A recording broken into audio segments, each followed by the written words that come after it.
Hello and welcome back to Small Talk. We've got a great episode ahead as we chat with a pair from Farmingdale State. I'm your host, Katie Mucci. Each week on this show, we highlight the past and present of Division III, with both current and former student athletes joining to talk about their experiences, their favorite on-campus spots, the craziest road trip stories, and more. This week, we're chatting with Sam Stolfi, a rising junior on the softball team, alongside a former member of the program and current head athletic trainer, Jessica Dautner.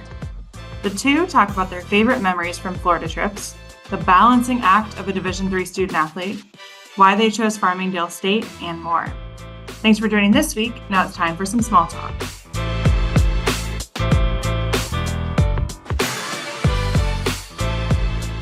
Hi, I'm Sam Stolfi, and I am a current member of the softball team at Farmingdale State College, and I'm a rising junior.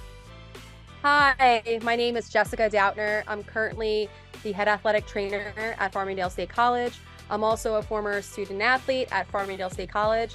I played softball in 2008, 2009, and also played women's tennis in 2009.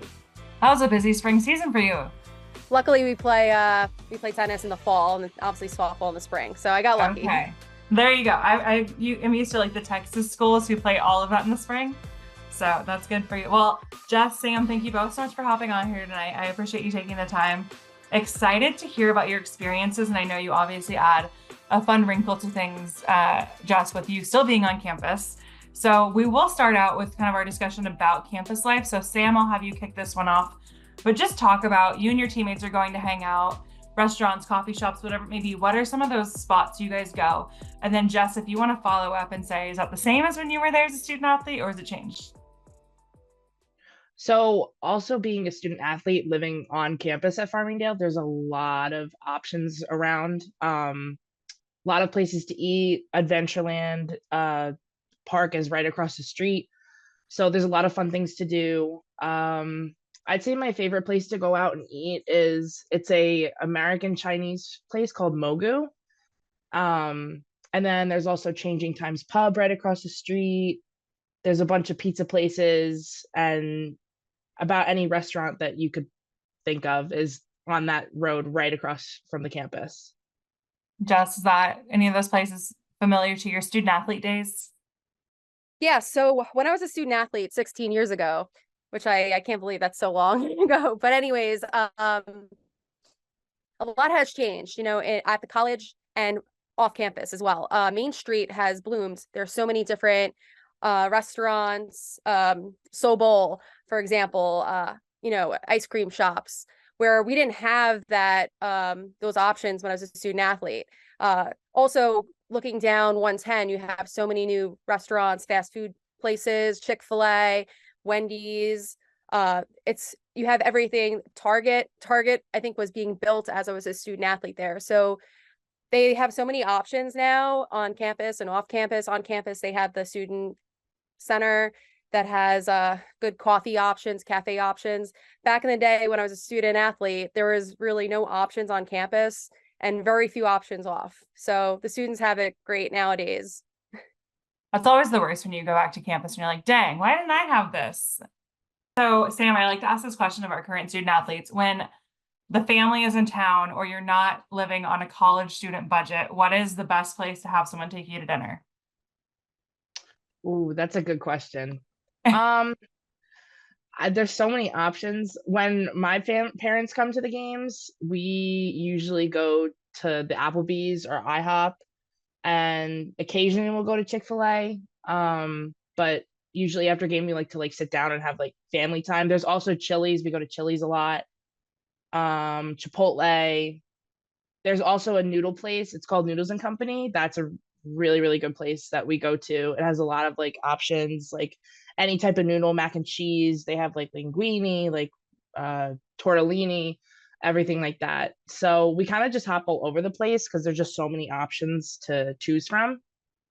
But yeah, we usually go down and sit and talk as a family, talk about the game that happened, what I did, what my team did, how we did as a team or individually, stuff like that. That's awesome. I do love a good Chili's trip, so I understand. Now let's talk about on the road. So Division III, you're not necessarily flying all over the country or taking super long trips, especially when you're a Northeastern school. There are a lot of Division III schools you can get pretty close to. But you do travel. So I'll start with you on this one, Jessica. Times have probably changed a little bit over the last 16 years, I imagine, with the travel situation. So when you were a student athlete, what was that like? Was it vans that your coaches were driving? Were you already in charter buses and you guys were lucky? What was the situation back then? So I believe the situation is very much similar to what we have now. The thing is, our Skyline conference, everything is within drivable distance with like buses. So there's no need for flights. The only time we do travel by air is for spring break when teams go down to Florida, Arizona, Texas, or when we travel sometimes with NCAA tournament, depending on where our teams are traveling to. So we kind of have a little bit mix of both. We do have college athletics vans that we do use for very local trips. Usually those trips are to like Old Westbury College, or down the road to St. Joe's, Long Island. We use those vans for really local trips, but most of the time we are commuting by bus. So it sounds like it's probably pretty similar to what you're doing now, Sam. It sounds like not much has changed, which is good. Yeah, not much has changed at all. We've had some horror stories on here where they're like, yeah, my coaches, we had to drive ourselves to games. And I'm like, the insurance policy must have been outrageous. Yeah, that's mainly the reason that they don't let us do that anymore, because of the insurance. That's fair. I think that's a very good reason. Yeah. So let's talk about academics. Actually, no, let's go back to travel. Let's talk a little bit about any fun trips. You mentioned spring break trips, Jessica. So Sam, have you guys done any spring break trips in your time with softball? Yes. So every year during spring break, we go to Florida for a week. Ooh. And we play really good competition down there. We stay in a house instead of hotel rooms, which is really, really nice. We get a house with about 7 or 8 bedrooms, and it's really fun as a team and to stay in a house together. And that's the time that we really bond. All the incoming freshmen are really scared. It's a first time college ball, and we just kind of bond as a team in Florida, and it's a fun experience. The house comes with a pool, full kitchen.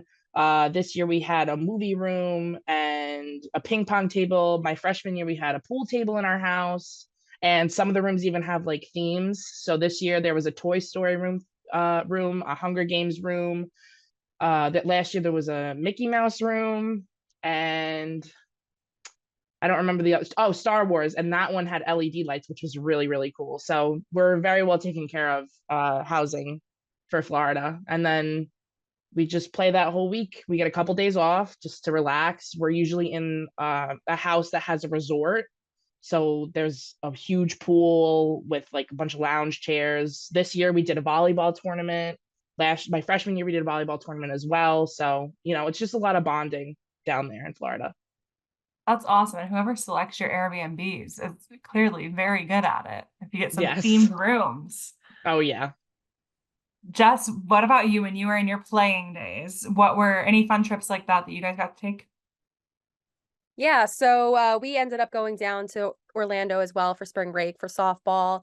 We used to play our tournaments actually at the ESPN Wide World of Sports complex at Disney, which was really fun. I'm a big Disney fan, so to be on Disney property, we stayed at a Disney hotel. We had free Disney tickets, and we played at this unbelievable complex. But yeah, it was an incredible experience. It was like what Sam mentioned, you get to bond with your teammates. It's early in the season, so you're still learning, the new rookies, the new freshmen, transfers that come in, they're still trying to bond and get the team together to obviously play their hearts on the field together and succeed throughout the season. But that was an unbelievable experience being able to travel to Disney, to Orlando with my softball team. Both years I played on at Farmingdale State. And bonus, you get out of the New York cold for a little bit. I'm sure that doesn't hurt. Yes, definitely. It was amazing to get the warm weather. We didn't have the cool theme rooms like Sam had, the Airbnb houses, but we did have Disney in the backyard. So that's what was special to me. That's a fair trade, I think. Fair trade. Okay, now let's talk about just academics and your time at Farmingdale. So for you, Sam, I'll have you start. What, I guess, A, what's your major? And then B, what drew you to go to Farmingdale State? And obviously softball, I'm sure, was part of that. But outside of softball, what brought you there? So I'm a psychology major. I picked that major because in high school I took a bunch of psychology courses and I really fell in love with the topic, and my teachers thought very highly of who I was as a person, and they were like, you need to pursue this. So that's how I picked my major. As far as Farmingdale goes, when I was in high school, I thought I wasn't going to play in college. I was playing travel and wasn't getting many options for recruitments. I was emailing coaches, not many were getting back to me. And one day, Coach Derek Stania emailed me personally and said, "We want you." And I said, "It's a done deal." I took a tour with Coach Liz Panino and fell in love with the school, fell in love with the campus. It was a beautiful campus at the time, still is. And I fell in love with the school, fell in love with the dorms. Being far away from Farmingdale is, hard because I needed that option to dorm, and the dorms are very nice there. And yeah, I kind of just, when Coach emailed me and said that they want me, it was kind of a sealed deal at that moment because I didn't really have many other options, but I'm glad that Farmingdale was the option that chose me. That's awesome. And for you, Jessica, going back to when you made that selection, what was that process like? So when I was a senior in high school, I really didn't know what I wanted to do academically. I had a few ideas in mind, and I had nursing, business, thinking about sports management, physical education, but I wanted to really go somewhere that I could play college softball, somewhere local to start, because I was so unsure of what I wanted to do. So that's where I landed me at Farmingdale State. The former coach, Coach Mooney, recruited me at Deer Park High School. He came to multiple games of mine. He showed a lot of support. He really, he was really interested in taking me on his team, and I fell in love with the facilities, at that time, even the college, the academic programs were attractive to me because, like I said, they had the nursing, business, they had all the elective courses, or, the courses I needed for any track I did want to go. So that's why I chose to do my liberal arts degree at Farmingdale. And unfortunately, I fell in love with athletic training, sports medicine, and unfortunately, Farmingdale State didn't have it at the time. So I had to transfer out of Farmingdale and go to SUNY Cortland for athletic training. It was a really hard decision I had to make because I loved playing softball at Farmingdale. I had 2 good years. My second year, right before I left, we won the first ever program Skyline championship, which is really special to me. And leaving that behind was really tough for me. But I knew I had to focus on my academics, and I wanted to be an athletic trainer, which I'm glad, because it all came full circle. I was able to come back to Farmingdale State, where I started, and be an athletic trainer and be part of the program. Was that intentional getting back to Farmingdale State, or it just happened to be all the pieces fell into place? All the pieces fell into place, really. I graduated in December of 2011, and then I took that spring semester of 2012, and I did an internship down at ESPN Wide World of Sports, where I actually played for spring break with Farmingdale State for those 2 years. So I knew the facility. I knew they had internships. I did my internship down there in the spring, and luckily I got a phone call from my former athletic trainer at the time at Farmingdale saying that there was 2 positions opening, and that he said it would be a great opportunity being a brand new, fresh athletic trainer out of college. And it really was a dream come true. It was the perfect timing. And I hopped on it. I said, definitely, please. I applied, and I've been there, for 12 years, and I'm very, very fortunate for my experience. And I could see how it's changed in the 16 years from being a student athlete to now being a staff member, and seeing everything that has changed in those 16 years of how, the athletes have developed, and the programs have developed into championship winning teams. That's awesome. Now we're going to talk a little bit about story time. So the first thing I'll have you guys both share is your funniest or craziest, but appropriate for this podcast story.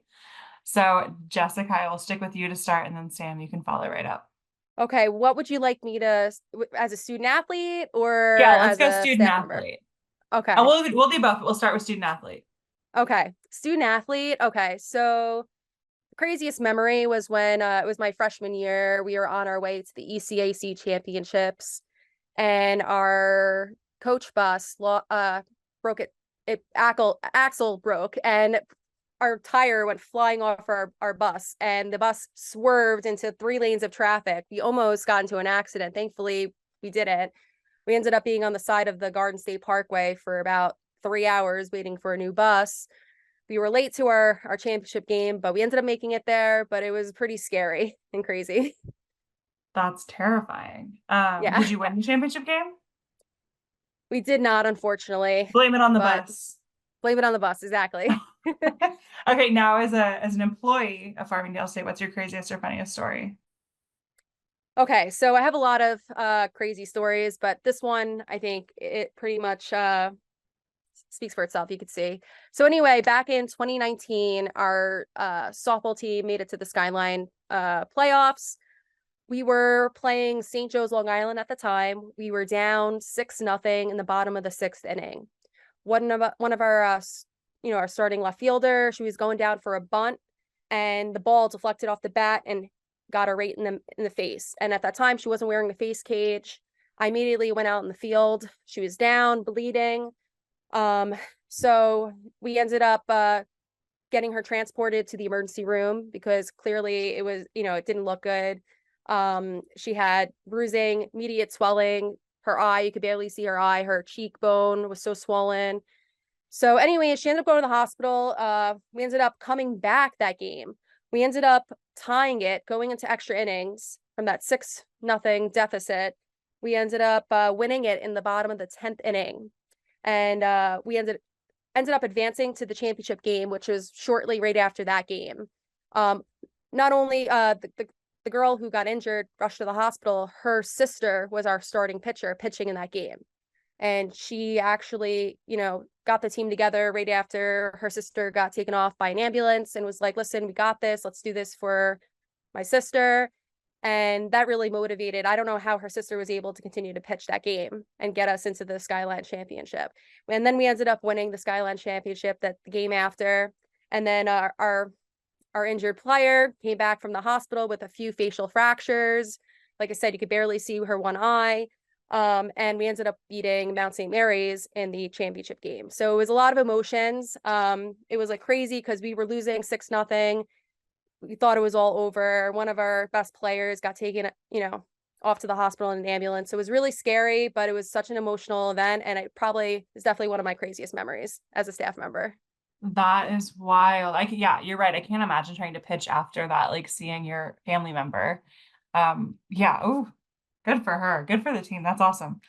Sam, now follow that up. That's a hard follow-up. So this story is from my freshman year. Looking back on it, at the time, it was very frustrating, but now looking back, it's kind of funny. Florida trip, going down to Orlando as a team. We get to the airport and our flight is delayed by 2 hours. So our flight was originally at 4. Now it's delayed till about 6:30. Get to our gate. We're just, waiting around, waiting for the plane to come in with the, current passengers. And we finally board the plane and they tell us it's another 30 minutes on the plane. So we're seated, boarded on the plane, waiting for takeoff. We have to wait another 30 minutes. Finally get into the air. We land in Orlando airport and our luggage starts to come out. So we're like, great, this trip's looking up. We're on the right track. And then they tell us that they lost our second truck of luggage. So half of us are stranded now, 9:00 at night in Orlando airport, no luggage. Nobody seems to know how to help us. And like an hour and a half goes by. They finally find the truck with the second load of luggage. we all collect our luggage, and now we're heading over to get our rental vans to go to the house that we stay in. And lo and behold, the van company that we were using canceled our reservation. So now we have, 20 girls on the softball team stranded in Orlando, Florida. Our coaches are flipping out. Don't know what to do. We're sitting in the middle of Orlando airport for 3 hours and they're closing at this point. It's about, 1:30, 2 o'clock in the morning by now. And they're closing. We see all the cleaning people coming through. A couple of them actually asked us to move off of the tile, which was great, that we were sitting on at the time because they had to clean. So miraculously, one of our coaches finds one van, and our other two coaches find big SUVs to fit all of our luggage into. At this point, it's 3 o'clock in the morning, and our house is 45 minutes away. And we get to the house, and we were supposed to have catered Italian food delivered to our house, hot. By the time we got there, it was freezing cold. We're all starving, eating a cold Italian at 3 o'clock in the morning, and then had to get up at about 9:30 the next day to go to practice. Oh no. Yeah. That's not a good way to start a trip. No, and especially for my freshman year, coming into the program, I'm all excited to go down to Florida, and it's like one thing happens after the other. And, I have a previous track record of having bad experiences going on to Florida, like personally, because a lot of my family lives in Florida. Okay. So every single time I go to Florida, something bad happens to me. It's inevitable. Man. It's inevitable. This year was pretty smooth sailing though, so maybe fingers crossed. Turning the bad juju around. Jeez, that's rough. Well, okay, not as fun. Now we're gonna talk about favorite memories. So something a little bit more positive than a 3:30 cold Italian food dinner with 2 hours of sleep before game. So just think about your favorite memory. So just during your time at the program, what was that? So we'll go the other order. So Sam start, Jessica follow up. So actually this year during Florida, on one of our off days, again, like I said, we had a volleyball tournament. They split us up by graduating class. So it was freshmen on one team, sophomores on another, and then junior seniors on the last team. And we actually had the privilege as the sophomore class of having our coaches on our team. So that gave us a huge advantage. We ended up winning the tournament, the sophomore class. And we all went back to the house after to have a team barbecue. We had burgers, hot dogs, macaroni salad that Coach Pinino's sister makes. The team goes crazy for it. And actually, our coaches came to our house. They stay in a separate complex where Coach Pinino stayed with us in the house, but our other two coaches stayed in a separate house. They came over in chef hats and aprons and surprised us with cooking the food for us and giving us this huge barbecue while we all hung out, bonded, swam in the pool in the hot tub, and it was just such a fun time, such a fun day. We had a ping pong tournament at the end of the day. Coach Stanley is very competitive, so he was going all out for it, and I think our starting center fielder beat him and he was not happy. I love that. That's awesome. I think one of the themes, this is the 42nd episode, I think, of this podcast this year, if I can count correctly. One of the themes has been, it's not always like the flashiest things that are people's favorite memories. It's like the team bonding, kind of smaller things that happen. So I love that. The theme continues. For you, Jess, let's think as a student athlete, what was your favorite memory from your time? So my favorite memory as a student athlete was definitely my 2009 season. My team went 34-6 that year. We ended up winning the first ever program Skyline Conference Championship, and we advanced to the NCAA tournament, where we ended up playing at Rowan University. We had the opportunity to win 2 regional games, which was really something truly special. We had a really good freshman class that year that came in, along with my sophomore class that year. But that was really truly something special to be part of that first ever program history championship win and having the opportunity to travel and be at the elite level with the NCAA tournament. Now we're going to start to wrap it up. So I have a couple more questions just about D3 and your experience with Division 3. So the first one for both of you is just what does it mean to be or to have been a Division 3 student athlete? And I think a lot of the times that's not just I get to keep playing sports. It's I get to be in clubs or be involved with other things or have really great academics or have a very challenging major or focus like nursing and things like that. So Sam, I'll have you start this. What does it mean to you to be a D3 student athlete? Right. So, like I said before, being in high school and not knowing if I was ever going to play college ball, I was very, very fortunate to be accepted into the Farmingdale State program. Living on campus, being able to live in a nice dorm room with hot showers and own private bathrooms is very nice. All the professors that I've had have been incredible, very helpful in and out of the classroom. Just overall, just such a great experience being a student athlete. And my professors are always so understanding, if I have to miss class for a game or, to catch a bus to go away, they're so understanding. They will work with you and accommodate. And our coaches are very, very, very heavy on academics, very academic driven, and they want you to succeed, and they will give you the help if you need it. That's awesome. And I have some notes here from Tom as well, your SID, that I was going to ask you about related to just how you get involved in the community too. Sounds like you're involved with SAC. If I'm reading this correctly, a SAC secretary. Yes, I am. I'm actually the secretary of the SAC committee. Awesome. And then it also, what did he tell me? He also said you helped the department's first visit of student athletes to a nearby elementary school, and you developed a connection there. Talk about that a little bit. Yes. Oh my goodness. That was such an amazing experience. So as a SAC member, we had the opportunity of going to Northside Elementary School, which is about a mile away from campus. And about 10 of the SAC committee members went to the school and had a one-on-one time with individual classrooms. And my particular classroom, I went in, the staff at Northside was so nice, so nice. And my classroom did a type of Q&A thing. So the kids were very interested in learning about how college works and, how I balance being a student athlete. And they actually asked me to come back and do like a craft with them.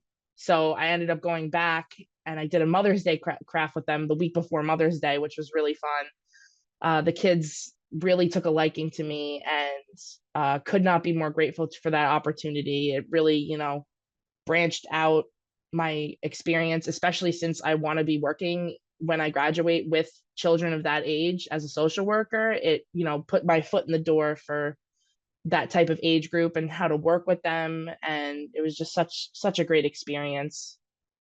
And if the school year hasn't ended already, I do have plans to go back. I have, the teachers' phone numbers that I worked with, and I am very excited to be going back. That's awesome.